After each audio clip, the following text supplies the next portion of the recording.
Bonjour et bienvenue à Donneur de sens, un balado original d'Emma Québec.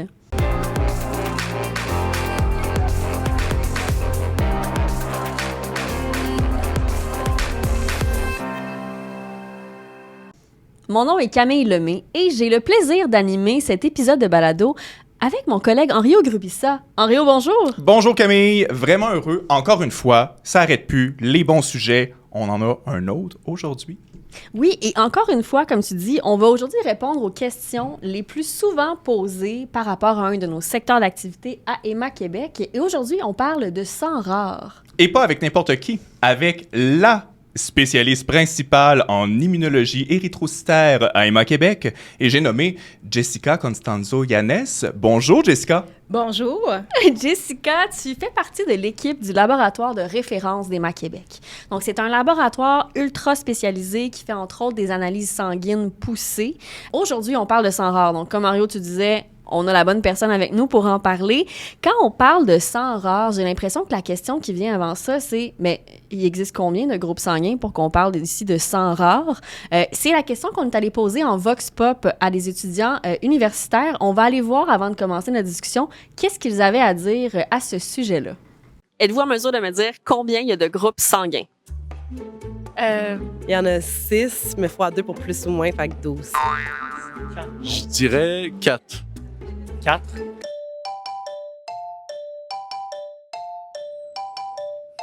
5. 6. 4. 5. Ah. Je dirais 4. 3. Personnellement, je me base sur ce que ma mère me dit depuis que je suis gosse. Il y en a 8. Il y a O, A, B, AB. Fait 4 fois 2, résus positif, négatif. A, B et rien. 5. 4. Si tu comptes les positifs et les négatifs. Il y en a 8. Ah, genre A, AB, B, B-, B+, blablabla. En effet, il existe 47 groupes sanguins. 47 groupes sanguins. 47, parce que la majorité de la population connaît seulement les groupes ABO, qui c'est un groupe, et le deuxième groupe, c'est les RH. Mais au-delà de ABO, qui c'est le O, A, B et AB, et les RH, on va déterminer une personne qui est de type RH positif, RH négatif, ça existe d'autres groupes. Alors, les principaux qu'on connaît dans la population, c'est les AB, O et RH, mais existe aussi les KID, les KEL, les MENES, les DEFI. Donc, il existe 47.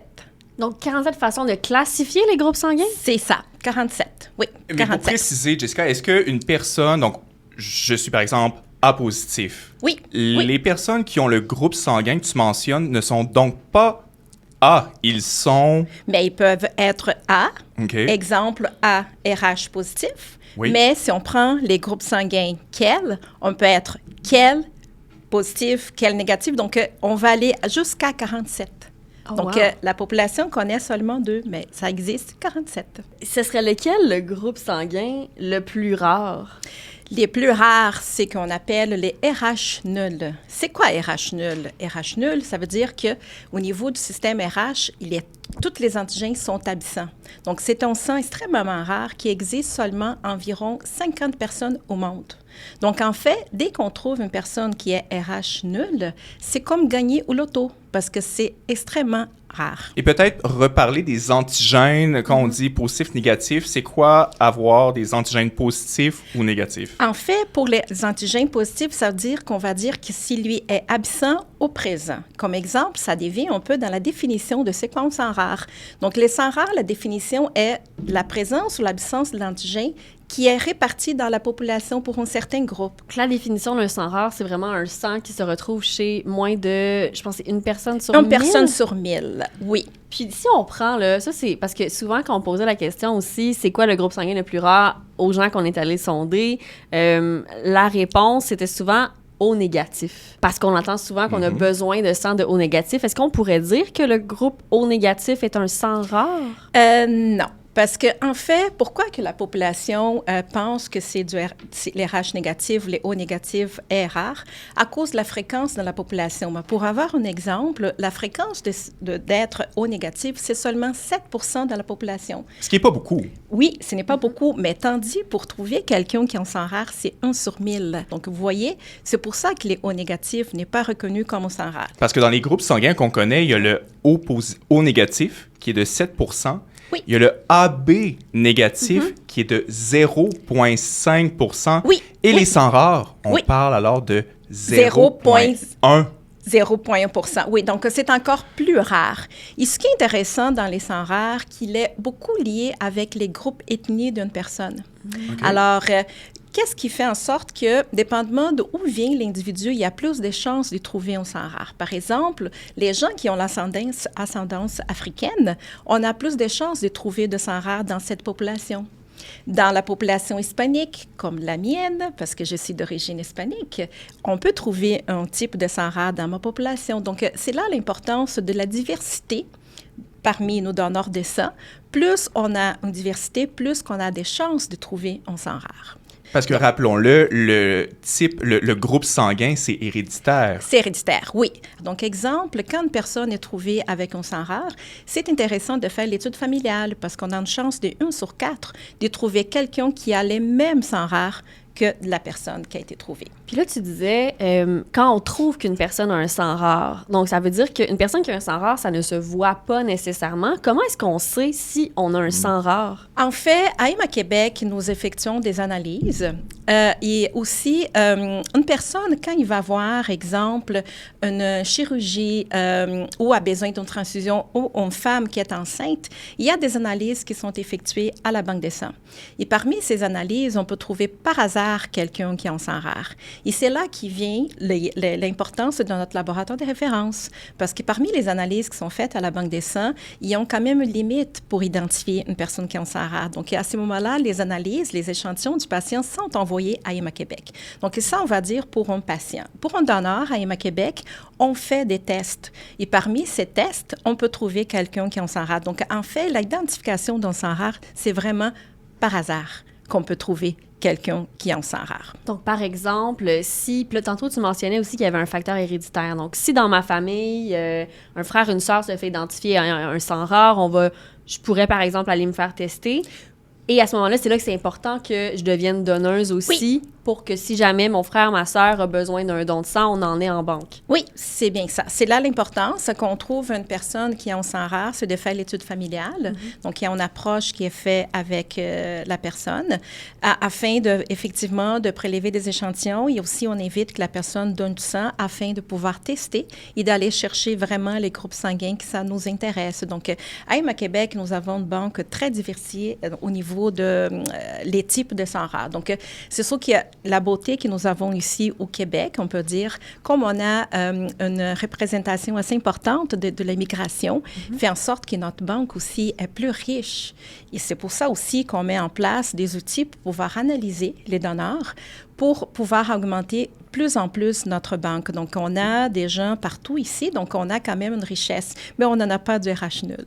Vous avez l'opportunité de vous tourner vers, j'imagine, d'autres banques où ces donneurs, ces 50 donneurs dans le monde. Oui, oui. Donc, c'est vraiment notre devoir à IMA Québec, c'est de répondre à la demande. Donc, on peut faire appel à l'international, effectivement, pour avoir du sang disponible. Donc, quand on a des cas comme ça, c'est comme si on ressent la vie du patient dans nos mains, dans le sens qu'il faut trouver les donneurs, que les donneurs peuvent être, exemple, au Japon. Tout un sens concret à votre travail. Là. Vous travaillez pour une personne à la fois pour aller chercher exactement le bon donneur pour ce patient-là. Oui. Je dirais qu'on travaille, c'est vraiment de la médecine personnalisée. C'est un patient qui a besoin et on doit trouver les produits. C'est sûr qu'on a toute une équipe. Je travaille vraiment avec une équipe qui commence par les donneurs et après tous les laboratoires, les côtés, nous avons aussi nos médecins aussi à IMA Québec. Donc, il y a c'est un travail vraiment collaboratif. Il y a une collaboration qui commence par les donneurs, les gens du laboratoire, les centres hospitaliers, l'équipe médicale. Pour la fin, c'est les patients avant tout. Parce que justement, on parle de plein d'équipements, mais de ce que j'ai compris, les laboratoires à Emma Québec sont ultra spécialisés. On a la chance d'avoir l'expertise autant au niveau des médecins, mais autant au niveau de l'équipement. Et tout ça, c'est pour vraiment répondre aux demandes des centres hospitaliers parce que c'est ultimement eux qui viennent vers Emma Québec. Puis là, par la suite, c'est Emma Québec qui va rechercher, voir si dans nos donneurs on a ou ailleurs dans le monde. Oui, c'est exactement ça. Je vais donner un exemple. Une Oui. femme, j'ai un cas présent. Il y a une femme qui est enceinte présentement et elle a un sang rare.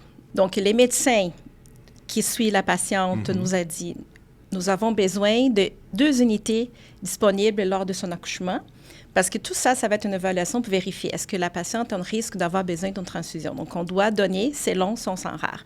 Donc, en ayant cette réponse, on peut déjà planifier de contacter des donneurs pour que les donneurs viennent donner du sang. Si toutefois, on n'a pas de donneurs disponibles au Québec, c'est là qu'on peut se virer à la Société canadienne du sang ou à l'international. Donc, il y a toute une préparation, mais c'est là l'importance qu'on puisse avoir une diversité dans notre banque parce qu'une demande de sang rare peut arriver n'importe quand. Qu'est-ce que ça implique d'avoir un sang rare? En fait, ce n'est pas dangereux, ce n'est pas un problème de santé. En fait, ce qui fait en sorte que l'effet que la personne a un sang rare, dépendamment de si c'est un donneur de sang, à ce moment-là, on recommande que la personne donne de façon plus régulière. Et si c'est un patient, c'est sûr qu'avant toute transfusion qu'une personne doit faire, il y a des tests qui se sont faits. Et parmi ces tests, c'est là qu'on peut identifier aussi la personne et que le banque de sang peut avoir un doute.